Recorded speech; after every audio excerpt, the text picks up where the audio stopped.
Sir, आज आप विधायक संजीव झा से मिले हैं। पानी की समस्या को लेकर आपने पत्र दिया है। क्या कारण रहा है कि आज आपको स्वयं विधायक कार्यालय जाना पड़ा पानी की समस्या को लेकर? देखिए, मैं जब से चुनाव ये तीसरी बार जीता हूँ, इसमें एक क्षेत्र जहांगीरपुरी का भी जुड़ा है, DEEE ब्लॉक, और मैं देख रहा हूँ तब से वहाँ बराबर बार बार पानी की परेशानी हो रही है। एक आध दिन पानी आएगा, फिर 3-4 दिन पानी नहीं आता, फिर एक आध दिन जब हम प्रेशर करते हैं, बार बार बात करते हैं संबंधित अधिकारियों से, तो बस एक आध दिन का पानी खुल जाता है और फिर पानी रुक जाता है। तो ये बार बार लुका छिपी कैसे, उसके लिए मुझे संज्ञान में कुछ ऐसी चीजें आई कि हमारे और इससे पूर्व प्रतिनिधि उन्हीं की पार्टी के थे, तो उनका कुछ वहां पर गलमाल पहले से चल रहा था। उनके संबंधित लोग वहां कुछ आरओ पॉइंट वगैरह चलाते हैं या जो भी कुछ है। खैर, मैं उनमें ना जाकर के, तो मेरा एक इशू था कि जनता के हितों के लिए पानी की सुविधा मिले। तो मैंने लोगों से बात भी किया कि क्या आप लोग कभी विधायक जी से भी बात किए? उन्होंने कहा हम जानते ही नहीं है, हमें तो पता ही नहीं है कौन है। मैंने इतने साल से वो जीते हुए तो आपके बीच नहीं आए? बोले आए होंगे, पता नहीं, मैंने तो देखा नहीं, अपने कुछ लोगों के आए होंगे। तो मुझे लगा कि ये बात ऐसे नहीं बनेगी, और मैंने माननीय विधायक जी से बात किया। उन्होंने मुझे समय दिया और हमने अपने प्रतिनिधिमंडल के साथ उनको मैंने इस विषय से अवगत कराया, कि दोनों विषय अवगत कराया कि जनता के अंदर आक्रोश आपके प्रति बढ़ रहा है और बहुत ज्यादा बढ़ा हुआ है, और वो कहीं ना कहीं मुझे भी उसका को भाजन होना पड़ रहा है, क्योंकि मैं रोज वहां बैठता हूँ, लोगों से मिलता हूँ, तो कहीं ना कहीं विषय आते हैं। मेरा फोन डायरेक्ट चलता है, सभी लोगों के पास है। तो या तो आप इसकी व्यवस्था कराने में हमें क्लियर करें कि आप कब से सुचारू रूप से पानी आएगा। नहीं करते तो फिर हम इसके लिए और आगे आवाज उठाए, हम जनता को साथ लेकर धरना प्रदर्शन करेंगे। लेकिन एक अच्छे प्रतिनिधि और वो होने के नाते मेरा एक वो था कि वो बड़े बने रहें, मैं उनके पास जाकर के, क्योंकि जनता की आवाज के लिए मुझे कहीं पर भी जाना पड़ेगा तो मैं जाऊंगा। और वही मैंने किया। मैंने पत्र बनाया, मैंने उनसे अवगत उन्हें कराया है और उनको बताया है। उन्होंने उस समय जिस डिपार्टमेंट जेई को फोन भी किया, तो उन्होंने भी, उनको भी वही पत्र बताया कि हमारे पास पानी की व्यवस्था नहीं आ रही। अब प्रश्न उठता है कि उनका कहना है कि पीछे रेत खनन माफिया के कारण से पानी आगे नहीं आ पा रहा है। श्रीमान जी से मैं कहना चाहूंगा आपके चैनल के माध्यम से कि वो रेत खनन माफिया करवा कौन रहा है? बुराड़ी विधानसभा में किस पार्टी के एमएलए हैं, किस पार्टी के विधायक हैं? आखिर एनजीटी का जो दिल्ली सरकार के एनजीटी विभाग है, तो तमाम गरीब लोगों के यहाँ 50-50 हजार से 5-5 लाख रुपए का चालान दे जाते हैं। वो क्या कर रहे हैं? आखिर आपका जो एसडीएम डिपार्टमेंट है वो क्या कर रहा है? रेवेन्यू डिपार्टमेंट क्या कर रहा है? ये सब लोग होने के बाद भी, और इसके बाद खनन हो रहा है, और इनके प्रवक्ता और मंत्री सौरभ भारद्वाज जी खुद स्वीकार कर रहे हैं कि खनन माफिया के कारण से पानी दिल्ली की जनता को। जब देखा जाता है, जब जब गर्मी की शुरुआत होती है, आम आदमी पार्टी पानी की समस्या को लेकर नया शिबूखा दिल्ली पे छोड़ देती है। प्रवक्ता जी ने कहा है कि रेत खनन की वजह से पानी नहीं आ रहा है, जहां सरकार 20,000 लीटर पानी देने की बात करती है, लेकिन जैसे ही गर्मी आती है तो आरोप प्रत्यारोप का दौर शुरू हो जाता है। मैं ना तो आरोप करता हूं ना प्रत्यारोप करता हूं, मैं तो वास्तविकता को जनता के सामने और सरकार के सामने लाने की बात कर रहा हूं, और आपके चैनल के माध्यम से बेबाकी से बात कर रहा हूं। आप 20,000 लीटर छोड़िए, आप प्रत्येक दिन केवल 100 लीटर लोगों को पीने का पानी दे दीजिए, मुझे लग रहा है जनता का बहुत कुछ भला हो जाएगा। ये 700 लीटर की बात करते हैं, अगर 700 लीटर पानी आ रहा होता तो ये मानिए कि फिर 20-20 रुपए की गैलन लोग खरीदते क्यों पीते? इसका मतलब है कहीं ना कहीं बहुत गंदा और भद्दा पानी जो भी आता है वो आता है, और पर्याप्त पानी नहीं आ रहा है। पानी नहीं आता तो मुझे क्यों आज उनके पास चल करके जाना पड़ता? कहीं ना कहीं मैं अपने क्षेत्र की जनता के प्रति संवेदनशील हूं, मैं उनके प्रति जिम्मेवार हूं, इसलिए मैं चल करके उनके पास गया। और रेत खनन माफिया, उनके प्रवक्ता जी अपने माननीय विधायक जी से बात करें, क्यों भाई यहां पर खनन हो रहा है? तो चोरी और चुपके नहीं चलेगा। या तो सीधा बोलिए कि आप खनन माफिया के ठेकेदार हैं, आप इसके पूरे जिम्मेवार हैं, आपके ही नेतृत्व में, आपके इशारों पे सब कुछ हो रहा है, और या फिर आप ये कहिए कि नहीं, मैं इसको बंद कराइए, पानी आएगा। और आप देखेंगे कि इसमें बहुत बड़ा जो लूपहोल है कि दिल्ली के जो 0 पॉइंट है, जो हरियाणा बॉर्डर से दिल्ली का पॉइंट लगता है, जिसको 0 पॉइंट बोलते हैं, वहां से वजीराबाद तक सैकड़ों के तादाद पर ट्यूबवेल लगे हुए हैं। उन ट्यूबवेलों से पानी कहां जाता है? साउथ दिल्ली और आगे के लिए। क्यों भाई? बुराड़ी की जनता, इस क्षेत्र की जनता का पानी यहां से जा रहा है और वहां पीने जा रहा है, यहां क्यों नहीं दिया जा रहा है? इनको क्यों रोका जा रहा है? यहां की जिम्मेवारी पहले बनती है।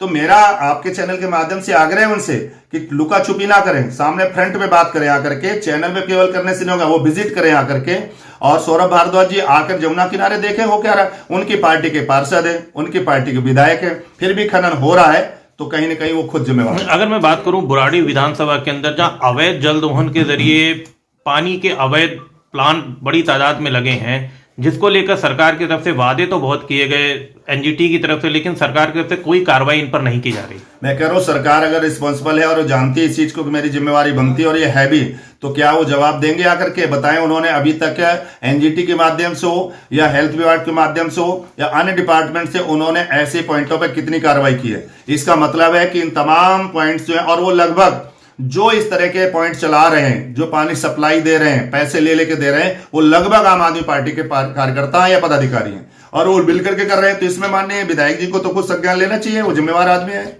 एक अलग समस्या और आ रही है कि यमुना किनारे तमाम बड़ा टैंकर माफिया सक्रिय है जो यहां से पानी निकल के दिल्ली सरकार के डिपार्टमेंटों में सप्लाई कर रहा है। इसके बारे में क्या कहेंगे?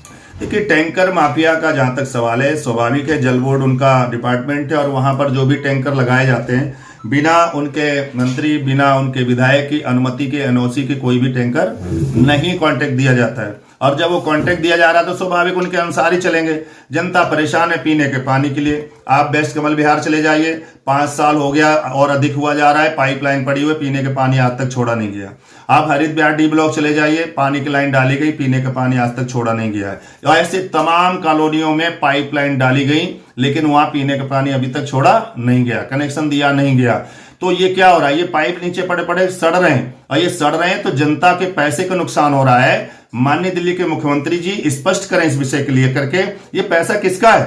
आप कहते हैं मैं तो फ्लाईओवर से पैसे बचाता हूं, मैं जनता सामने देख रहे हैं उसको बताना चाहूंगा कि पाइपों में पैसों को सड़ा रहे हैं, क्योंकि पाइप जब कॉन्ट्रैक्टर डालता है तो उसमें से कमीशन मिलता है, मोटा कमाने को मिलता है, घोटाला है। लेकिन पानी जब देंगे तो जनता पीने लग जाएगी, पीने लग जाएगी तो टैंकर घोटाले बंद हो जाएंगे, पीने पानी मिलने लग जाएगा तो आरओ पॉइंट के घोटाले बंद हो जाएंगे। तो उनके घोटाले निरंतर चलते रहे और पब्लिक को बेवकूफ बनाते रहे। मुझे लग रहा है इस पे कार्रवाई होनी चाहिए। एक बड़ी चर्चा का विषय बना हुआ है बुराड़ी विधानसभा में। आम आदमी पार्टी एमसीडी पे आरोप लगाती थी, भाजपा काउंसलरों पे आरोप लगाती थी वो बिल्डिंग से अवैध उगाही करते। वहीं अगर हम बात करें आज बुराड़ी के अंदर तमाम बिल्डिंगों को तोड़ा जा रहा है और जिस तरीके से एक वसूली की भी सूचना जनता के द्वारा बताई जा रही है, क्या कहेंगे? देखिए, आप देखेंगे बुराड़ी में किस किस वार्डों में कहां पर तोड़फोड़ हो रही है और कहां वसूली, आज सब स्पष्ट हो गया जनता के बीच में।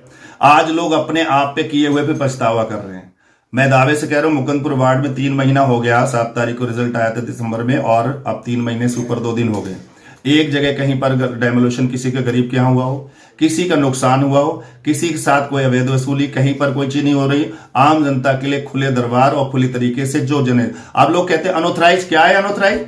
जो बिल्डिंग बन गई, मकान बन गए, जहां पर रह रहे, मैं कहूं माननीय विधायक जी जहां रह रहे, वो क्या ऑथराइज है? अनऑथराइज है?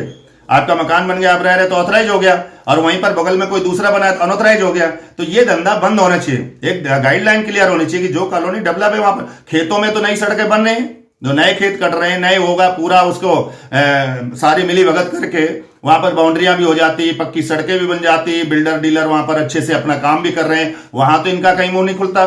आप जाके डी ब्लॉक हरित विहार में देखिए जाकर के, 2007 की कटी हुई कॉलोनी, अभी तक एक ईंट नहीं लगाई गई वहां पर पीने का पानी भी नहीं दिया गया। बेस्ट कमल विहार में जाइए, उससे आगे जाइए, जहां खेत कटेगा वहां सड़क बन जाएगी, और जहां पहले से लोग रह रहे हैं वहां पर डेवलपमेंट नहीं होगा, और सालों साल टेंडर पे टेंडर चलता रहता है। ये बहुत बड़ा घोटाला है। अगर मैं बात करूं बुराड़ी की, बुराड़ी में विकास पुरुष कहा जा रहा है विधायक को, वहीं बरसात आने वाली है और जो नालों की व्यवस्था हो चुकी है, नाले जाम है, हर बार बरसात में बुराड़ी डूबती है, क्या कहेंगे? मैं 2007 से निगम पार्षद बना था, 2017 तक रहूं, और 2015 तक रेगुलर ये बड़े नाले, फ्लड के विभाग के नाले और पीडब्ल्यूडी के नाले, ये हर साल मार्च महीने में डिसिल्ट हुआ करते थे। और एमसीडी के भी जो नाले होते थे उनको भी डिसिल्ट कराया जाता था कि जिससे कि पानी बड़े नालों से निकलेगा तभी छोटी नालियों को पानी जाएगा। अब छोटी नालियां एमसीडी के पास हैं, बड़े नाले हैं दिल्ली सरकार के पास में, चाहे वो पीडब्ल्यूडी के माध्यम से हो चाहे फ्लड के माध्यम से हो। जब बड़े नाले की डिसिल्ट हो ही नहीं रही है पिछले 8 साल से, जब डिसिल्ट नहीं होता तो ऊपर तक गाद जम गई है, पानी ऊपर चलता है और जरा से ब्रेकअप हुआ तो सारा गलियों का पानी सड़कों पर आता है, फिर लांछन लगता है कि एमसीडी काम नहीं कर रही है। मैं जानना चाहता हूं आपके चैनल के माध्यम से माननीय विधायक जी से, माननीय सरकार से, कि आखिर इन नालों की गाद क्यों नहीं निकाली जा रही, इसको क्यों नहीं उठाया जा रहा है? जब हम लोग ज्यादा इसको प्रेशर से करते हैं तो उसमें आकर के एक कॉन्ट्रैक्ट दिया जाता है, कॉन्ट्रैक्ट को वो ऊपर ऊपर पन्नी हिला जाते हैं, थोड़ा सा पानी निकलने लगता है, 4 दिन बाद फिर वहीं वहां जाम हो जाता है। तो जितने फ्लड विभाग के नाले हैं, मैं नहीं कह रहा वो बेईमान है, ईमानदार है, वो जनता देख रही है और आपकी जवाब भी मिलेगा, लेकिन ये सच है वो काम पर ध्यान नहीं दे रहे, वो केवल नए टेंडर पर ध्यान देते हैं, क्योंकि नया टेंडर होगा तो नया विकास होगा, लेकिन टेंडर के अनुसार उस पर काम हो रहा है कि नहीं हो रहा है, क्या प्रॉपर उसकी जो रेंटिंग है सही हो रही कि नहीं हो रही, क्या मटेरियल सही लग रहा है कि नहीं कोई देखने वाला नहीं है। मन चाहे ठेकेदार मनमानी तरीके से कर रहे हैं। सीवर लाइन पे जाके देखिए लोगों का क्या कमेंट्स है, आप पब्लिक में जाके पूछिए ना क्या हो रहा है।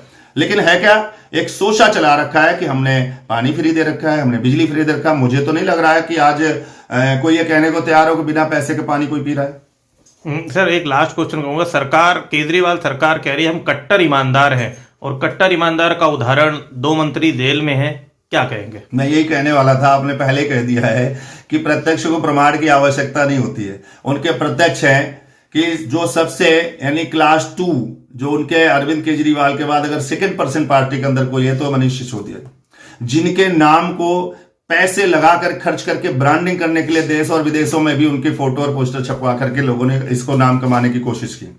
आज क्या हालत हो गई, 18 महकमे उनके पास थे मंत्रालय, और 18 महकमे में भी कभी मैंने नहीं से सुना कि जिसके पास शिक्षा मंत्रालय हो उसके पास शराब मंत्रालय भी होगा।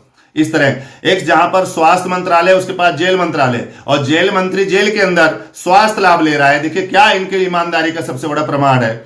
शिक्षा मंत्री शिक्षा देते देते हर जगह स्कूलों के बगल में, मंदिरों के बगल में, हर जगह आम जगहों पर शराब का ठेका खुलवाने लगे, एक के साथ 2-2 3-3 फ्री दिलवाने लगे। ये फ्री पानी तो दे नहीं पाए, शराब फ्री करके घर बर्बाद करने का जो योजना बनाया, ये बहन बेटियों का श्राप लगा है।